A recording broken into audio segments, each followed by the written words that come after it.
I want you to picture sitting across a linen-covered table at an upscale restaurant, being treated by your own son-in-law like a modest, slightly embarrassing relative he was gracious enough to include in an important business dinner. Watching him lean over at one point to quietly tell the waiter to keep the wine list simple for him, gesturing at me with the specific, condescending gentleness you'd use for someone unfamiliar with fine dining. While he and his associate discussed at length the impressive growth trajectory of the company he had proudly served as CEO for the past 4 years. What Gregory did not know, sitting there ordering for me like I was a guest who might be confused by the menu, was that I had personally founded that company 26 years ago. Sold my controlling stake to a private holding group 8 years ago in a transaction that included specific, carefully negotiated terms I had never fully disclosed to my own family, and remained to this day the single largest individual shareholder in the very company whose CEO was currently explaining basic financial concepts to me across a dinner table as though I had never once run a business in my life.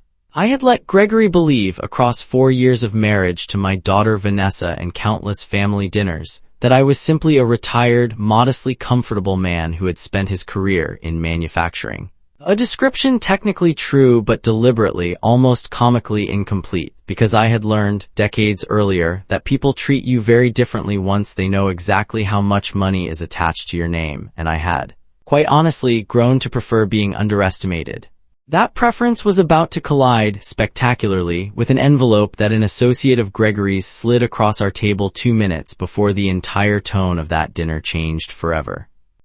My name is Harold Winslow, and before I tell you what was inside that envelope, I need to explain exactly how I ended up sitting across from my own son-in-law without him having the faintest idea who I actually was in relation to the company that employed him. Because I think the specific choice to maintain that anonymity over years deliberately says something important about both Gregory's character and my own patience. I built Winslow Precision Components from a single leased warehouse and 4 employees into a mid-sized manufacturer of specialized industrial parts over roughly 18 years, growing it into an operation valued, by the time I decided to sell my controlling stake, at just over $210 million.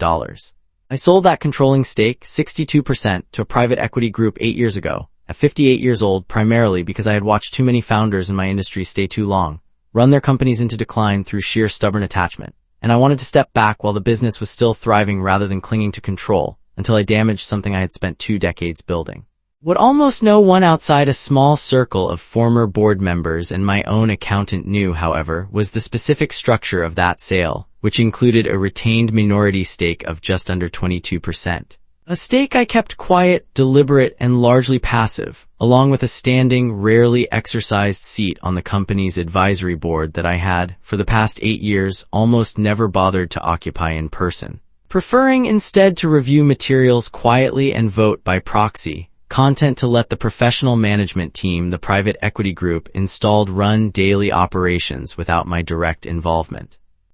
Vanessa met Gregory about 5 years ago, roughly 3 years after my sale closed, and I made a decision at that time that I have thought about many times since. A decision to simply never volunteer the specific details of my former business, describing myself whenever it came up, as someone who had spent decades in manufacturing before retiring comfortably, a description Gregory, and honestly most people in my orbit, seemed to interpret as a polite way of saying I had run something modest. Successful enough to be comfortable but nowhere near the scale of what Gregory himself was managing as the newly installed CEO of, as fate would have it, the very company I had founded and still held a substantial, quiet stake in. I want to be honest that part of my silence was simple personal preference, a genuine, long-standing dislike of how people's behavior shifts the moment they learn the actual scale of your wealth. A shift I had experienced enough times earlier in my career to develop a real aversion to it. But I will also admit, honestly, that once I began observing certain patterns in how Gregory treated me specifically, patterns that had nothing to do with genuine ignorance of my background, and everything to do with a certain reflexive condescension toward anyone he perceived as beneath his own professional stature, some part of me made a quiet decision to simply let that condescension continue unchallenged, curious, in a way I'm not entirely proud of, to see exactly how far it would go. The pattern I'm describing built gradually over roughly 2 years of family dinners and holiday gatherings. Gregory was never outright rude, and I want to be fair to him in describing this because I think the specific texture of his behavior matters more than a simple villain narrative would suggest. He was, instead, consistently, subtly diminishing in the particular way people are when they have decided, based on surface impressions, that someone occupies a lower rung on whatever ladder they use to measure relative importance. He would explain basic financial concepts to me at dinner as though I might not follow them. He would speak over me in conversations about business strategy, gently redirecting toward Vanessa or my wife whenever I offered an actual opinion, as though my input on such matters were charming but not genuinely worth engaging with. He once, at a Thanksgiving dinner 2 years ago, made a comment not unkindly meant, I don't believe, but revealing nonetheless, about how he hoped his own children would grow up to build something more ambitious than what he assumed had been a comfortable, steady little manufacturing operation. A phrase describing, with total unknowing irony, the exact company he had spent the past several years running as CEO. A company I had actually built from nothing into something considerably larger and more significant than comfortable and steady over 18 years of my own life. I want to describe the specific dinner where everything finally changed, because the sequence of events that afternoon was not something I orchestrated in advance. It unfolded, almost entirely by coincidence, in a way that neither Gregory nor I could have predicted when the evening began. Gregory had invited me, somewhat unusually, to join him for what he described as an important business dinner with a potential new investor his board was courting. Framing the invitation, I later understood, as a kind of generous gesture, including his modest father-in-law and an evening of consequential business conversation, he assumed I would find flattering and slightly out of my depth. I accepted, genuinely curious what an evening like this would reveal, and I want to admit, honestly, that some part of me suspected, given how these evenings usually unfolded, that I would spend the night being quietly kindly condescended to across an unfamiliar menu while Gregory discussed matters he assumed were beyond my usual frame of reference. The dinner proceeded largely as I expected for the first half hour. Gregory ordering for me with that same gentle, unnecessary care, steering conversation firmly away from any topic where I might, God forbid, contribute something substantive, until his associate, a sharp, younger investment analyst named Priya, who had joined the company's finance team roughly a year earlier, mentioned, almost in passing while reviewing some figures on her tablet, a specific historical detail about the company's original founding structure, the exact retained equity percentage from the original sale 8 years earlier, information that I quickly realized she had pulled up specifically to answer a question their potential investor had raised about long-term shareholder alignment. She read the percentage aloud, 22% retained by the company's original founder, and then, glancing at her tablet for the name attached to that stake, looked up, confused for a moment, directly at me and said slowly, "Wait, Harold Winslow, that's you, isn't it?" I want to describe the specific 2 minutes that followed, because it is genuinely one of the most quietly satisfying stretches of time I have experienced in years. Gregory's face, mid-sentence explaining some point of strategy to the potential investor, simply stopped, his mouth still slightly open, processing what Priya had just said with an expression that moved in real time through confusion, disbelief, a rapid mental recalculation of every single interaction we'd had over the preceding 2 years, and finally something that looked very close to genuine alarm. The potential investor, sensing the shift in the room immediately, looked between Gregory and me with obvious interest, clearly recognizing that whatever was unfolding at this table was considerably more significant than the pitch he'd originally come to hear. It was at that exact moment, into that stunned 2-minute silence, that Priya, entirely unaware of the family dynamic she had just detonated, slid a printed summary sheet across the table toward the investor. The exact document containing my name, my retained stake, and my standing advisory board position, an envelope of information that, though not literally an envelope, functioned exactly like the one described in the version of this story that made it into wider circulation, the piece of paper that made everything Gregory had assumed about me for 2 years instantly, irreversibly obsolete.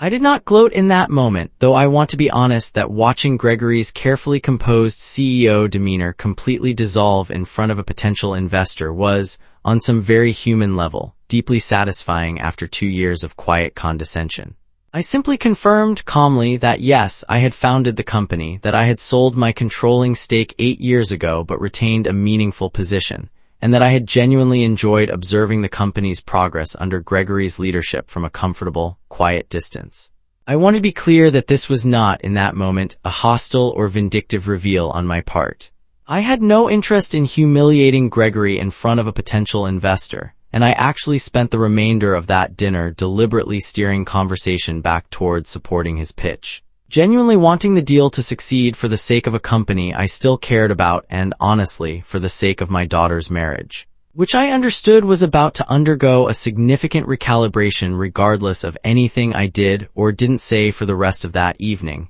The aftermath over the following weeks was more interesting than the dinner itself. Gregory called me 2 days later, and I want to describe the specific tone of that call, because it revealed something genuinely admirable about him that the previous 2 years of condescension had obscured. He did not simply apologize in a perfunctory, embarrassed way. He asked directly and with what I believe was genuine humility, how much of his behavior toward me over the preceding years had been shaped by assumptions he now recognized as both incorrect and, frankly, unfair regardless of whether they'd turned out to be wrong, a distinction I found genuinely thoughtful. The recognition that condescension towards someone you believe to be less accomplished is a character issue independent of whether that belief happens to be factually correct. We had a long, honest conversation that evening, one of the most substantive conversations Gregory and I had ever had in 5 years of knowing each other, about the specific ways status and assumed hierarchy had been quietly shaping how he treated people, not just me, throughout much of his professional life, an insight I believe he has genuinely carried forward. Based on the noticeably different way he has engaged with me, and according to Vanessa, with several colleagues at his own company in the 2 years since that dinner, if there is one thing I want you to take from this story, it is this. The assumptions we make about people based on how modestly they present themselves are almost always more revealing of our own biases than of anything true about the person in front of us. I spent 2 years being gently, unknowingly condescended to by my own son-in-law, not because I was incapable of correcting the misunderstanding at any point, but because I had grown genuinely curious, and I'll admit it, a little too comfortable, watching exactly how someone's behavior toward you changes once wealth and status enter the equation versus how they treat you when they believe neither is present. What I learned, in the end, watching Gregory's genuine reckoning with his own assumptions once that document hit the table, is that the measure of someone's character is not how they treat you once they know what you're worth. It is how they treat you before they know, and while Gregory's 2 years of quiet condescension revealed something real about assumptions he needed to confront, his response once confronted, honest, humble, willing to actually change rather than simply apologize and move on, revealed something equally real and, ultimately, considerably more important about who he actually was underneath those 2 years of misplaced assumptions.